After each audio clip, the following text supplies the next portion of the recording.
Welcome, everybody. Welcome back to the webinar series, Embracing Change. I'm in London, just spending some time with the boys and meeting families and advisors. And we have Tomas from Orca, based in Switzerland. Thank you, Hi, Tomas, Faisal. for joining us today. Truly appreciate for you taking out the time to be with us and to share. So I'll let Tomas maybe begin with a little bit of what you do and how you got there, and then we'll get into some interesting conversation. Absolutely. Thank you very much, Faisal. Thank you for having me. And nice to know that you're in London today. I grew up there, so it makes me feel a little bit at home knowing that you're representing. Yeah, so wonderful. My name is Tomas Hurcik. I am the co-founder and CEO of a company called Orca. We're based in Zurich, Switzerland. And in essence, I've spent my entire working life in technology and spent the majority of it in finance. And it wasn't until I had some very close interactions with people who were relocating from Germany to Switzerland that I became aware of a problem I certainly didn't know existed, and just found it fascinating to solve. Lots and lots of dynamics around it, both on the technology side and on the people side. And 5 years ago, almost 6 years ago by now, coincidental for when my son was born, we started the business back then. We built this company really to facilitate the transfer, the flow of information amongst many different people within families, outside of families, tax attorneys, wealth planners, succession experts, compliance teams at banks. We really found out through a lot of anecdotes from people who we were interacting with very closely, and family friends and family members, the issues that people faced when they wanted to do things. And the amount of red tape in the world just seems to be getting more and more.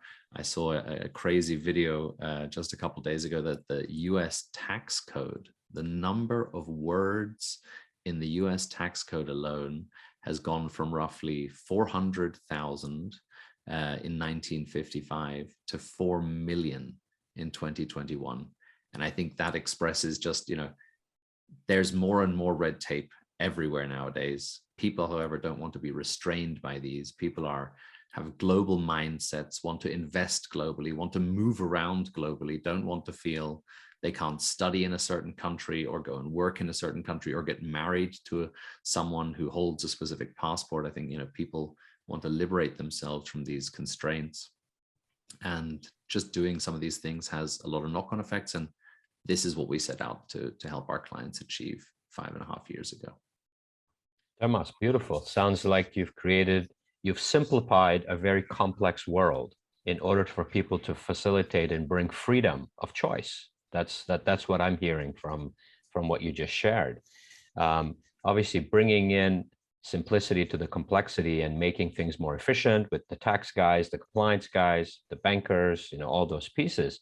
But what I'd like to get into today is, what has been your experience in terms of the impact on the family members, right? Yes. As you've created this and you've allowed this system, which I use as you're aware as well, that allows for what happens, what is occurring as people start to use the system, from your experience, from a family dynamic perspective. Yeah, absolutely. So I think, and I mean, we've touched upon this privately multiple times. I think, there's many different things I can say about Orca, but for the topic of today's conversation, we kind of boiled it down to the fact that when you look at a single family office or a family without a family office, just any family who generally has a sort of, the central point for them is then that of a family business.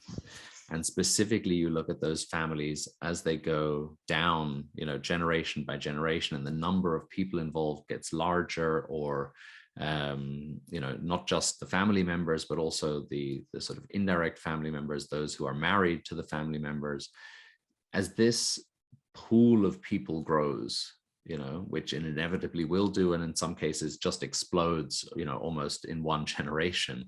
And especially nowadays with sort of more patchwork families, right? If you get divorced, remarried, you have more children, you end up having a lot of people who potentially come from very different walks of life, grew up very differently, live in different countries, etc., but all have this one shared interest of the family business. And I think what's always very, very clear in family businesses is the desire to preserve a legacy, right? So to basically, you are guardians of the family business. I don't think a lot of people see themselves as owners of the family business. They have received this business, and it is their job to pass it on to the next generation. And so there's a big, emotion. There's a lot of emotions around something like that. I have been given this gift, and I must give this gift to the next generation. And these emotions can, on the one hand side, be very positive because people are highly invested emotionally in this company. And on the other hand side, the emotions can, however, also be very, sort of negative if, arguments arise, if misunderstandings occur, if people feel left out or alienated or not included in the conversation. And I think this is something that I think most people are very aware of, the fact that this sort of a general pattern that exists as family gets bigger, and you have to put a lot of energy into counteracting that, right? And making sure that we're keeping everybody on the same page. And so this is, families have emotional discussions, and emotions can be really good because people are, emotionally invested, but also they have this risk. And how can you, I always said, if you take an emotional conversation and you combine that conversation with either imperfect flow of information, or even just the perceived imperfect flow of information. It could be that everybody knows the same things, but one person feels left out because it was presented in a language that they're not familiar with, or they just felt that other people understood it better than them and could therefore be more involved in that discourse.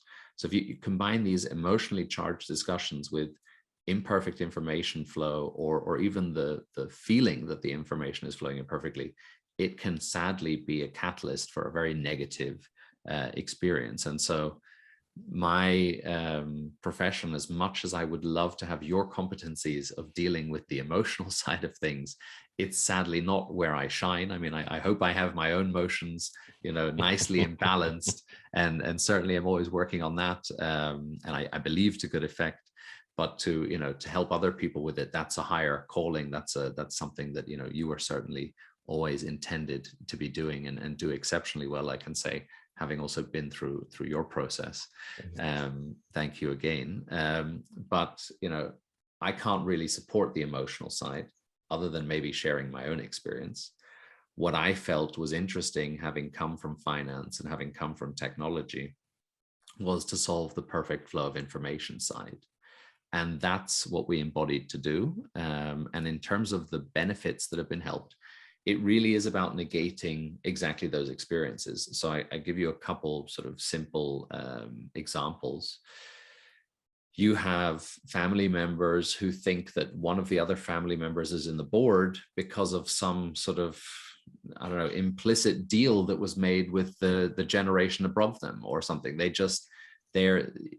the moment something arises like that, it can cut very deeply into these relationships. Or you have people who are incredibly, beautiful individuals, intellectual individuals, but not financially minded, who will simply get a balance sheet and read something like EBITDA and not, understandably so, not really be able to convert that into, okay, what is the implication of that for our business, and so on and so forth. So for us, it's really about finding a shared language, right? It's trying to help people to have the ability to communicate clearly, the ability to communicate concisely. That's always, of course, very helpful to reduce things down to the key points and not sweat the details. Generally, in a family business, you should focus on the big picture, and you might have a management team or certain family members who then, you know, sweat the details. But certainly in the type of discourses that we're engaged in,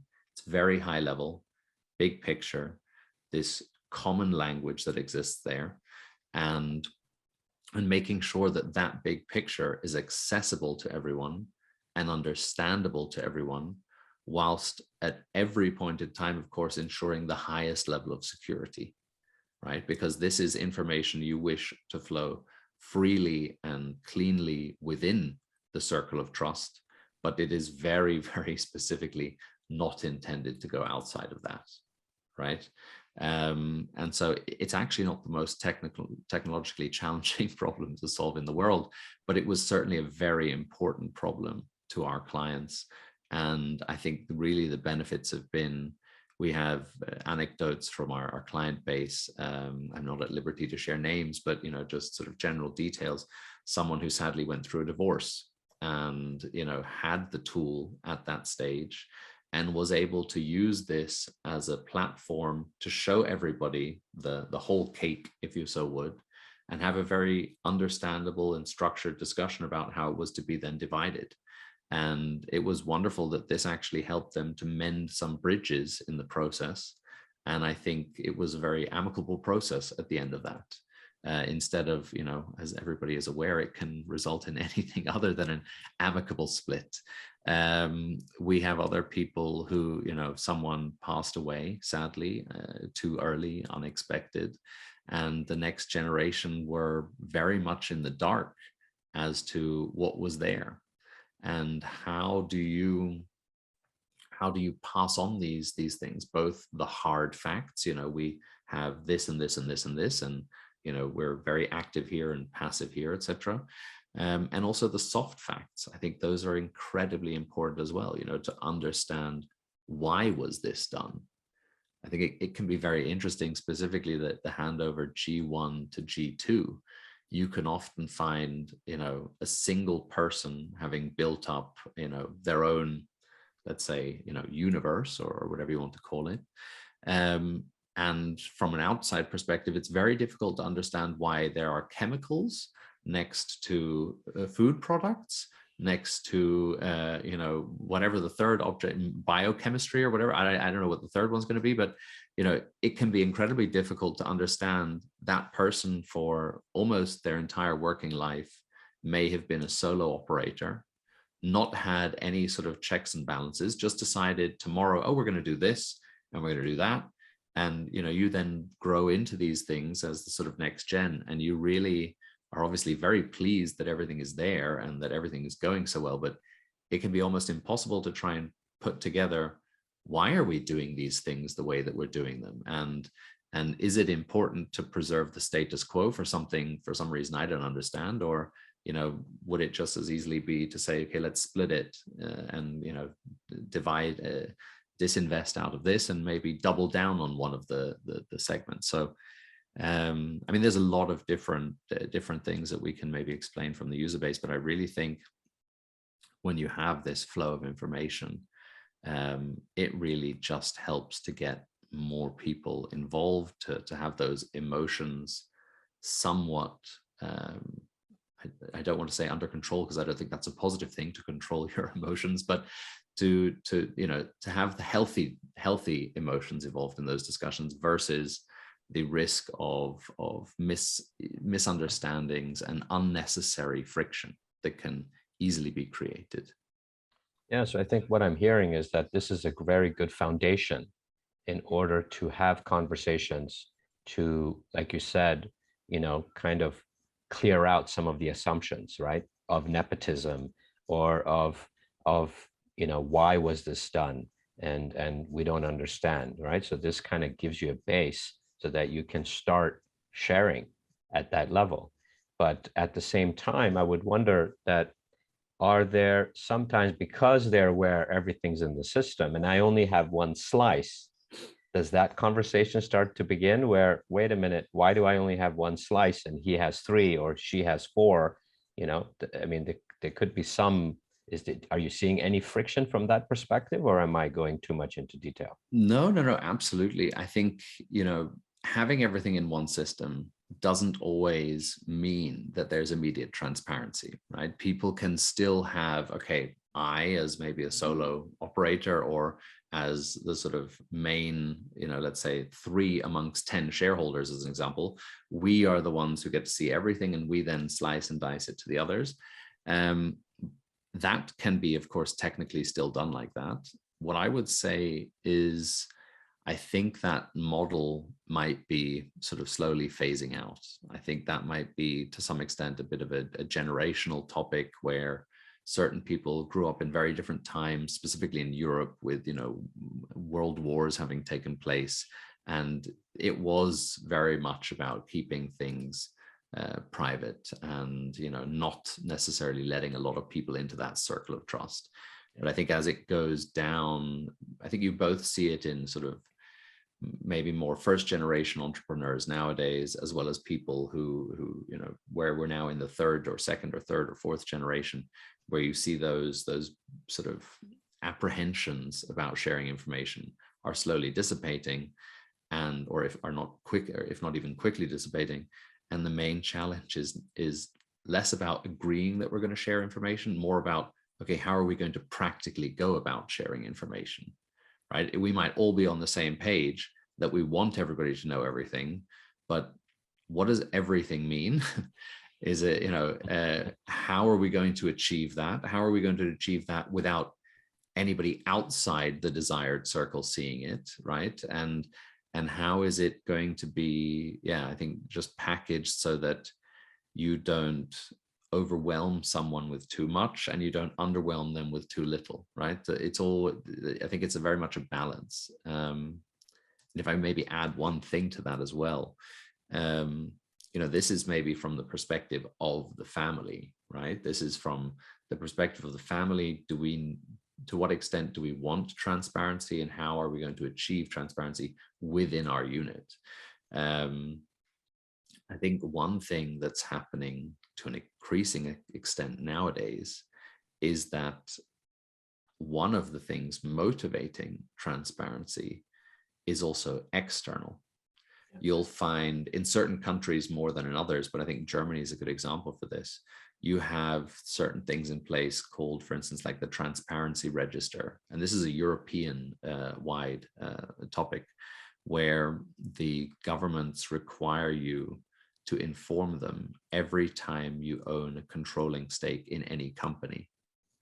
You must tell the government about any investment you make where you have over 25% of the ownership capital, the voting rights, or you have a degree of control similar to that expressed in a different manner, right? And you are literally put in the situation that you must disclose information to the government, and you risk, if you don't do it, quite hefty fines nowadays. For each infraction, it can add up very quickly, and we can be talking millions of euros, depending on what you're leaving out.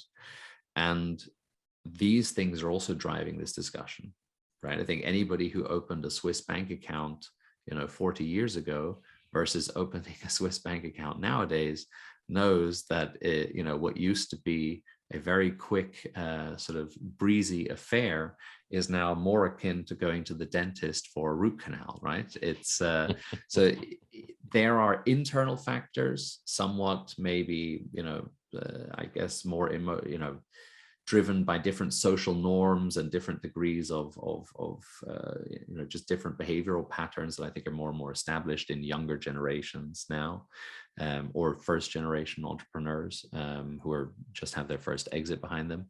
And on the other hand side, also there's this very sort of regulatory compliance legal part where you need to do this stuff anyway, or you may, depending on where you live, to a greater or lesser extent. But I think irrespective of where you are, there is more and more requirement to be doing this versus outside parties. And if you have all of your ducks in order for that purpose, why not use that also to foster more understanding internally, right? So I think it's coming from both sides a little bit. Yeah, I mean, I'm seeing, what I'm hearing is like when we do what we call a medical health profile, where we actually do an audit of, where did I come from in terms of my genetics, right? My parents, my grandparents, their siblings, and then how did I get here from birth and where do I stand today? With that information, when I show up at the doctor, I know myself before I'm expecting another human being to know me. And I Yeah, think that's kind of what occurs as one starts to participate into the system where you're, I wouldn't say the word force, but not, you would not be in full transparency if you didn't put all the cards on the table, yeah, right? I mean, people forget about, especially even in a will, right? You forget about your watches, or you forget about certain jewelry, or you forget about certain art, or I don't know, certain sentimental pieces, right? That sure. don't have to have value as in monetary, but have sentimental value, right? Yeah, And that from the will perspective, right? And then of course you can share when you're doing wills and structures, you can share with the lawyer without numbers, right? You don't need to necessarily show the values, right? But at least, and I think that is a good way to begin, because it's always the conversation we have with advisors. At what age do you start? What age would you begin to share? And yeah, what do you share, yes, right? sure. Because there's confusion, right? And then there's the whole, when I just did a talk in Singapore, and I'm writing a book, where the next book, and it's about expectations, impositions, and judgments. And it's both directions, Yeah, right? And absolutely. so there could be a lot of assumptions, right? But this would bring a level of transparency where those assumptions of what I'm going to get, or what I'm going to be a steward of, as you mentioned, right? Because it's to pass on to the next gen, but also with that comes responsibility, right? I think the analogy is perfect to the health check, because just like when you go to a doctor, you don't know what you're asking for in essence, right? Maybe you go with an acute symptom or something, then you can point them in the direction of something. But if you just go to a general checkup, as an example, right? You just going to have to put yourself in the hands of someone who can then use their expertise to give advice. But if you don't share with that person all of the information that could be, something that we might consider inconsequential could be very important for them in their diagnosis, and in their holistic diagnosis. So there's a balance always when you talk to an external advisor. And I think, what is the GP in this example, when we talk about medical sides, could be the tax attorney from an Orca perspective, right? I don't know what is relevant or irrelevant for when I'm moving me and my family from Yes. Switzerland to London. Yeah. That's specifically the reason I'm going to this expert. And if I go unprepared, and I sit down and he says, Thomas, tell me your life story, I can happily blabber on more or less structured for hours and hours, but I generally don't want to, because I just see the bills ticking up as we're going along. And often, you'll find people are like, oh, this is probably irrelevant, I'll leave this out, and I'll leave this out. And all of that, in my experience, comes up in the wash. You go through the process, you might be very short and succinct in the first one. You try to give a good overview of yourself just by verbally telling the person, anything that comes to the top of your mind. You leave, you get a bit of an information back from them. You realize when you're getting information back, oh, well, probably I might tell them about this and this. And I realize now, actually, I didn't even mention that, right? And it goes back and forth and back and forth. And it can be also from the perspective of the advisor, right? Just wanting to do a very good job for you. If they had perfect information, they could really very quickly and succinctly come back to you.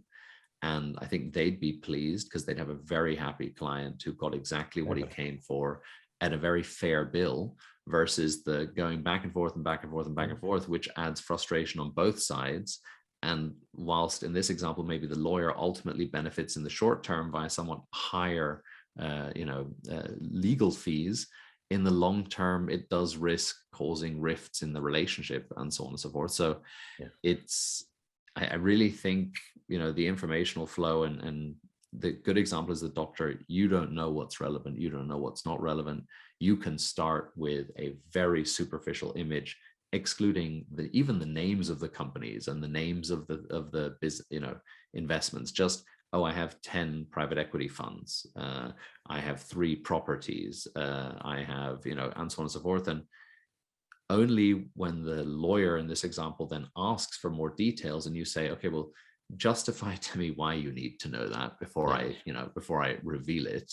That is, in my opinion, much more healthy dynamic, right? Yeah, we always say if you come in and you have no data, these are the options for the doc, right? And then as they ask the questions, it ranges, and maybe this is where they end up because they're on a time clock, Yeah, right? And so in our case, what we do, like you're describing, is you already hear. And then the idea is that they're asking, because of the information they have, questions to get to here, and then they nail it, right? In the shortest time, with precision, because they have, quote unquote, as you described, perfect information, which is relevant. I would say relevant information, but and I think that helps everyone to facilitate a much smoother and good experience, right? absolutely. With a great outcome.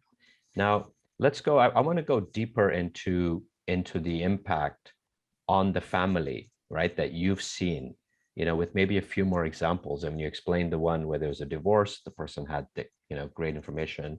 But what about the opposite? Have you seen the opposite happen, where when there's too much information, then there's leverage, there's things that go sideways as well, because it can't just be all even roses have thorns, right, Thomas? Yes, yeah, no, absolutely. And very interesting question. So can I think of examples where too much information has been detrimental? I would say when you start sharing more and more information, when it gets to the extent that people are going to have to wade through pages and pages and pages of things, maybe hours worth of reading before they get the message, if we can call it that.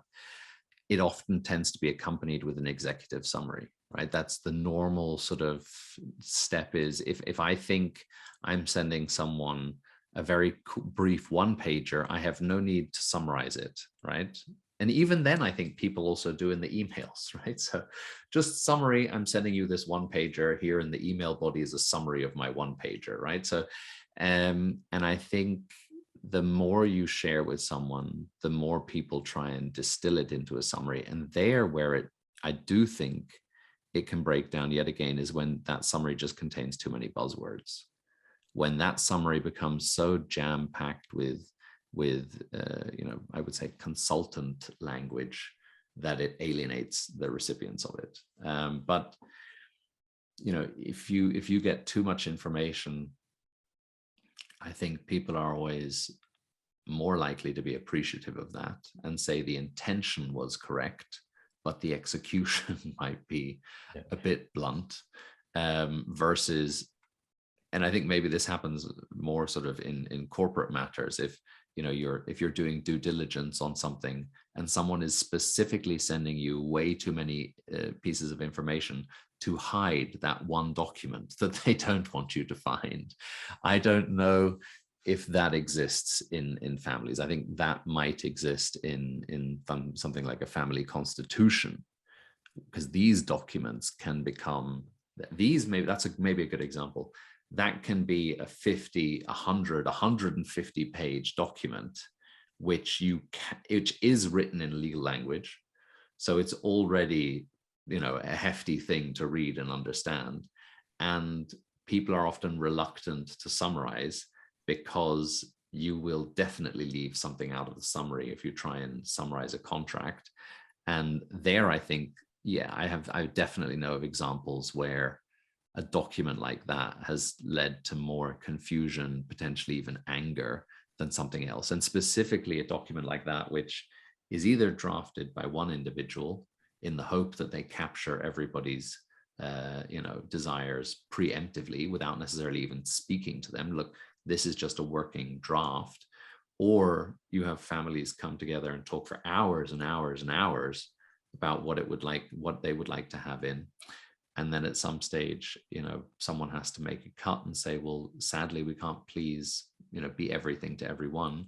We have to draw a line here. There, I would definitely say you can have a good amount of friction, but purely sharing too much background, too much historic information about the family business and everything, I would struggle to come up with an example, at least from our explicit user base, where that's been perceived as a negative or caused more friction. So let's go into a specific example. Let's say when you're dealing with families that are bloodline only, are you seeing that smoother or a little more complex? Especially because we see a lot of, I get a lot of calls, even though I'm not on the money side, where there's a level of insecurity for the person married in because of the bloodline only rules that some families, and it's very common in Europe, right, that have. And then how do you create security for them? Do you see a different dynamic or a different outcome when they're using the tool that you've created? To be honest, I wouldn't say we have a huge amount of experience with people outside the bloodline. I would definitely agree with what you said, that within Europe is the most common case, so to say. Most shareholder agreements seem to be written in this way. I think what is happening, though, where it is taking at least the bloodline a little bit, it is creating a bit more distances. You'll find more and more people having independent management, where they're taking family out of decision-making functions in the operational businesses, or, we are going to give this to an external team. So we don't have the debate within the family necessarily as to who is the most deserved of the family members. That happens a lot. But yeah, specifically in using Orca with people who are not bloodline family members, I think what happens normally is that people will share with the direct family, so the bloodline, as you called it, and they then, each of them independently, of course, has the option to pass that on to their spouse, in essence. Okay. And I would presume, and I would think experience, although somewhat limited, admittedly on my side, has shown that that's very often the case. Okay, right? So there is the transparency, but that's decided by the family member, yeah, with their spouse or their children or whatever. Yeah. At what age do you see people sharing with let's say children? Are you seeing, is it in the 20s? Is it at 18? I mean, just to have an idea, because obviously that's a big question that people ask advisors, right? Because on one hand, you don't want to create, I don't like the word, but entitlement. On the other hand, you want to keep that fire, right? To create something. But on the other hand, you still need to know, right? In case something happens. Sure. I think and again, I wouldn't say, I'd say somewhat similar to how you said it. I'm not also not on the money side in that respect. So I have certain insights, but maybe not wide reaching with this regard. But I would think it would be fair to characterize it as younger and younger and younger. And I think, yeah, maybe 20s might be pushing it at this stage, but 30s would seem to be something that we've at least heard of many times within our client base. And I think how early also depends to what extent you intend to do something, right? If you're giving them, there's this expression that I like very much, give them enough to do something, not enough to do nothing. If you do that at an early stage, obviously there's much less apprehension about doing it. And it's more about giving someone some life experience that they can start making experiences in a somewhat smaller dimension before later potentially replicating that in bigger, broader strokes. But yeah, I couldn't sadly offer more than that. So now we go to the other end, right? So here we talked about transparency at a young age. Now, of course, life expectancy is increasing more and more. And in some cases, because of control, a lot of the next gen is actually in their 50s and 60s or even older, and they yet don't have control. So what are you Prince seeing on Charles. that? Yeah, exactly. So what are you? Okay, might have to edit that, Thomas. No, just kidding. So, so what are you seeing in terms of the fact that because life expectancy is increasing and you've got 4 generations, right, actually living, at any given moment, what impact is that having in terms of, what you've created?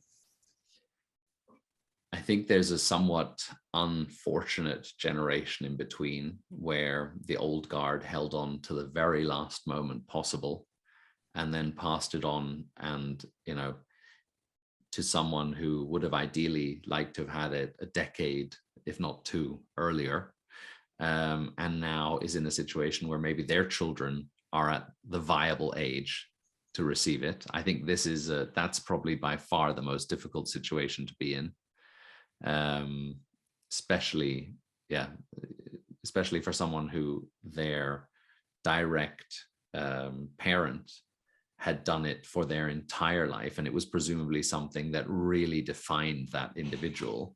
If you then take it over and say, okay, I get to do it for 2 years and then I'm passing the buck, that can be a very difficult position to be in. But we definitely have a lot of stories of people saying, look, 30, 35 is a ideal standpoint to get someone involved. They can potentially have a certain amount of experience outside the family before then coming in. They're not coming straight from university.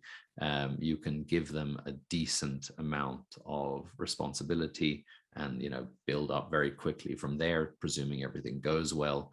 And if they can start with 35 and they're not necessarily starting at the bottom, but somewhere in the sort of mid-tier, and there's a clear path to the top, they can get to the top by the age of 50 or something, and then pass on in a very reasonable time frame, right, to their next of kin as well. I think that's presumably the best of all worlds.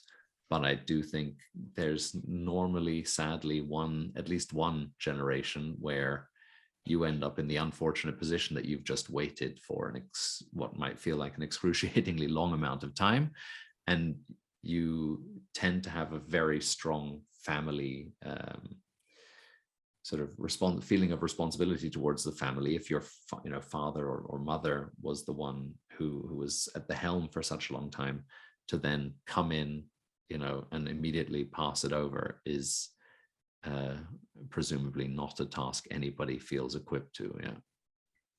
Okay, so I know you've created this incredible, an incredible, I mean, you call it a tool. I think it's beyond a tool, but so you shared about the aspiration. What's there going forward? What's your dream? Why continue building and spending time, energy in this space, in terms So of the impact on family and whatever area you feel is driving you?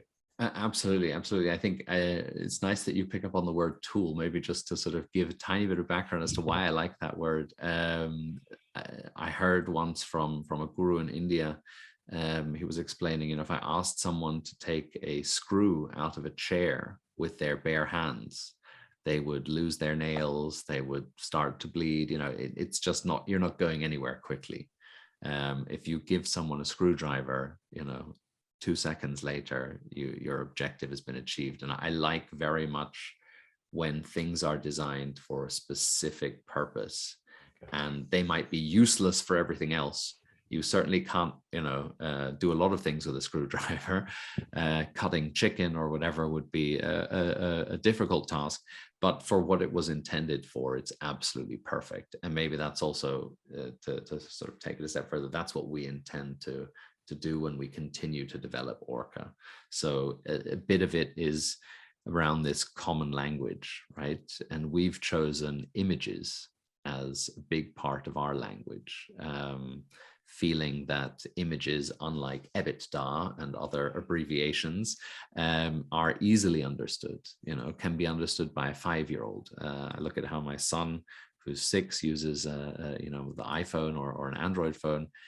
that level of intuitiveness and playfulness and etc. We'd like to bring that also to this, to these more, I would say, heavily laden financial topics of succession and tax and compliance, etc. We think that there's a lot yet to be done there. And the other thing is, we like to call Orca an intelligent tool. So it's not, instead of it being just a screwdriver and I have to, sometimes you can screw in a screw and you keep screwing, strong man wanting to put it all the way in, you can completely destroy the thread in the process and you can never get the thing out again. So an intelligent tool, you'll find with a lot of automatic screwdrivers now that they will actually stop when they hit the point where they think the screw is in there now. It no longer needs to be, screwed. And so with Orca, the intelligence is about saying, okay, we help you understand what is the right amount of information to put in the tool. We help you understand some of the implications of some of the things that you're doing. So to take that example of,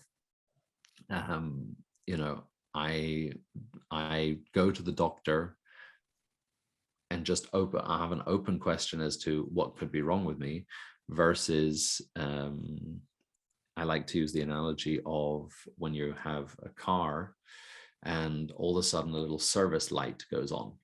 The tool, the instrument you are driving is proactively telling you it needs attention, right? And this is the direction in which we would like to develop the tool, that it is able not only to store the information that you choose to put in it and help you to facilitate the transfer and dialogue around that information, but that it is helping you to decide what to put in the tool. It is showing little warning lights when it might be beneficial for you to go and talk to someone. I guess it's kind of like the Apple Watch, etc. Nowadays, people have such a wealth of data about certain health markers that these things can flag stuff and say, well, maybe it might be the right time to go to the GP, right? It can be interesting to track all of that data, but the true moment of critical value add is not in drawing the line as to how well you've slept or your heart rate, but picking up on the fact that there are changes in underlying markers, and now would be a decent time to go to an expert with this wealth of data you have already aggregated, because something here seems to be different than what was expected, right? And that is we don't ever want to replace legal advisors. I would never, ever think that was good, purely because it's the emotional side as well. Right? It's like with a robo advisor. If you had, I don't know, 100 million on the bank account, would you simply put it in a robo advisor, or wouldn't you think it would be better to actually have someone who you can talk to, where you can, build up a relationship about it? And I think that is where, the private banking model, I think wealth robo advisors are wonderful for a huge amount of people, and will be used also by people in all segments of sort of wealth brackets. But the more you deposit in that, and entrust to that algorithm, or the more you have to deposit, the more you're also tending to want to have, someone with blood coursing through their veins who you can call at a moment where you'd like support or advice, or you have a question. And I think our job is not to replace the advisors, but it's to facilitate the advice that they give, right? And our job is not to tell the families what to share, but to facilitate them to understand what might be valuable information to consider sharing, and to enable them to share to, whatever extent they then choose to do so. That's amazing. So you're creating, you're moving into the smart side of it, and you brought photos, images to be able to make it a lot more accessible without the jargon, as you mentioned before, right? There's a lot of words used that, most people, pretend they understand, but they really don't understand, because they don't want to look stupid. right? Yeah, And we all know there's no stupid question. The only question that's stupid is the one that's not asked, right?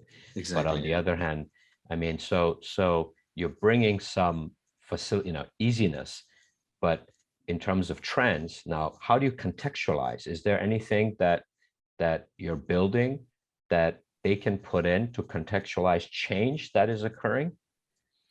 Change with regards to what respect? As you make the changes in terms of structure, okay, obviously the system knows, but when there's something happening beyond the ownership, is there anything you're looking at? I'm talking about in terms of EI to bring Sure. in, just as a thought. I'm not, Yeah, no, no, absolutely. And it's valuable because, nowadays, and this comes back to the sort of softer facts, people don't only want to understand, and I say even like a compliance officer now doesn't just want to understand how your structure looks today. They want to understand where the money came from, a generation ago, or two. They really need to track this path. So a big part of what we've done is the ability to visualize everything in our system at any point in time, right? And so the one thing is just show me the hard facts at any point in time. And then we have, I think, about as many notes fields as you could imagine for all of the soft facts, right? So the ability to say I'll give you an example. If you were to enter that Tomas married Teresa, on the system would then say, okay, on which date did they get married? There's another date, sadly, in case one got divorced. And then there's a notes field, and then there's a field to upload documents. So if I entered Tomas married Teresa on now I'm put on the spot, the 13th of the 10th of 2012. I'm glad you got that one right, Tomas. Yeah. You might have a little bit of a situation. Yes, no, I was closely, I didn't need to take off my wedding band to check, but yes, that's the right date.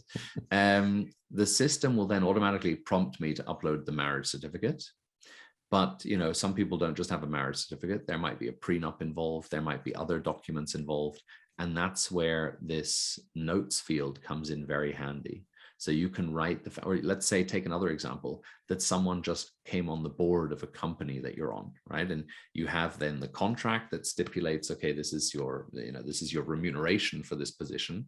But you have the notes field where you can say, what were the deciding factors as to why this person came? What specific insights, knowledge, etc., are they bringing that you hope to will further the company, right? And I think notes fields are specifically left very unstructured because everybody will choose to write different things in there. And I think that's great.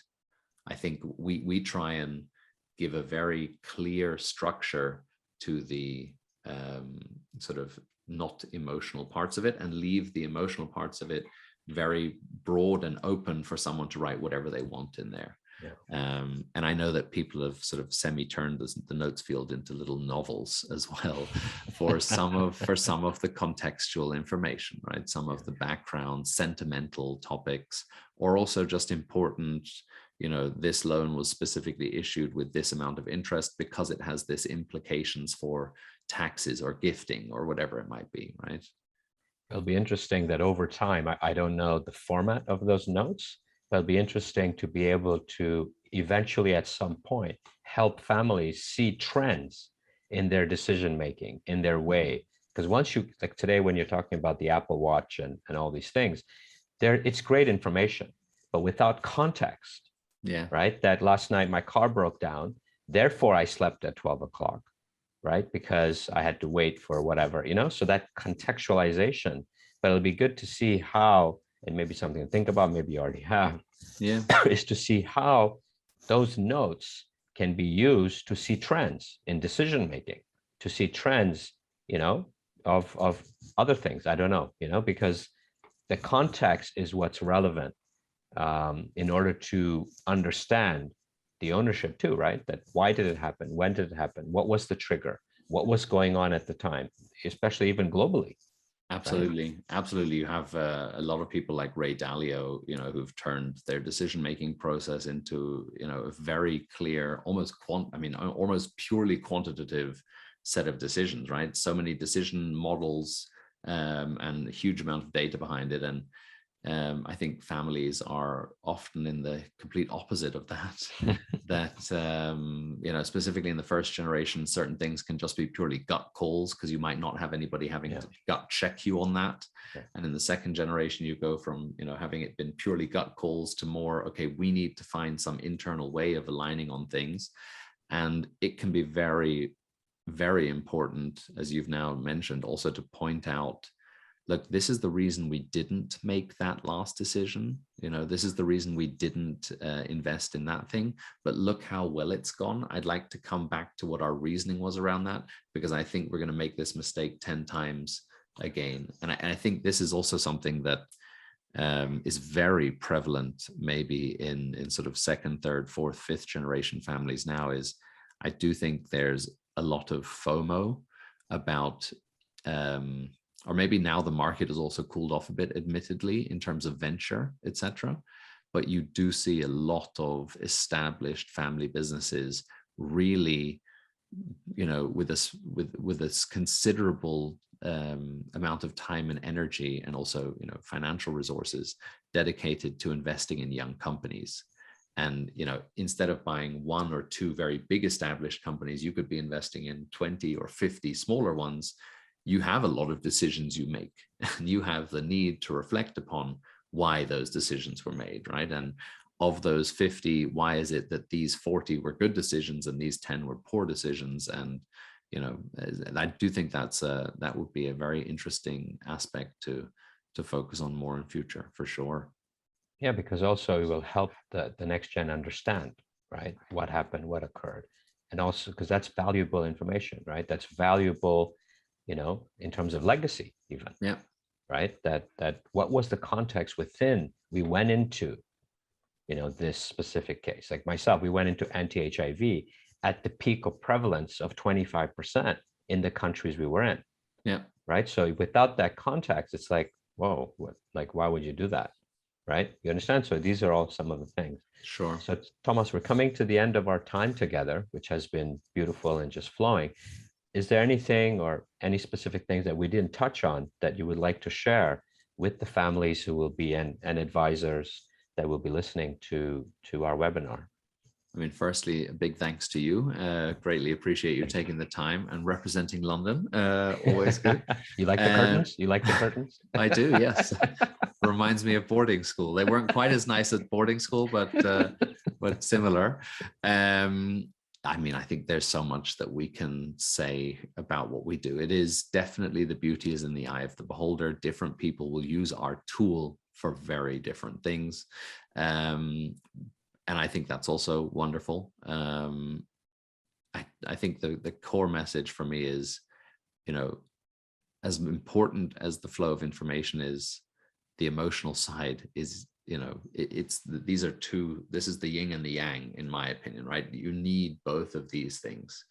And that's where I really think that, what you offer and what Orca offers are phenomenal complements to one another. And where I would really hope that, maybe we could encourage some of our clients to look into their, to go through the Chi-8 and the things that ensue there. I really think that these two things really just provide a fundamental foundation for success. If you can do both of those as early as possible in life, I don't think there's any time that's too early. There's certainly too late. Then that is, you are really positioning yourself to lead a very, very privileged life. Not anything to do with the scale of the bank account, but purely the feeling that you get when you know who you are, when you communicate clearly with those around you, when you feel everybody's working towards a shared goal, and there's no breakdown in comms or anything like this, and you really think, look, this is, because this compounds, right? And if you think about a family business, I think it's very important to think about it compounding over generations and generations. Just performing 1% better every day compounds insanely over the space of 1 year, let alone over multiple generations, right? Oh, but that's amazing, right? But the thing is that, there's the majority of issues that are happening in terms of succession are communication and trust.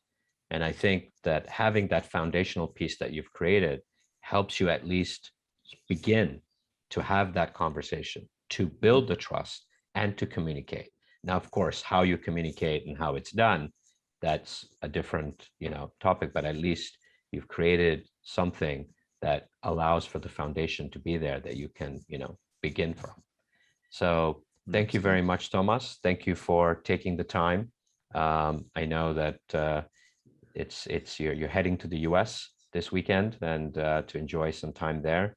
And so thank you for taking the time while you're getting ready to take off. So I'm sure it's a busy week. Always, And always a pleasure to connect, Faisal. Any excuse, and I'm there. thank you. So thank you, everyone. I wish you a beautiful week ahead, and thank you for joining us. And we'll see you soon. And again, Thomas, thank you, and wish you a beautiful, beautiful day. Likewise.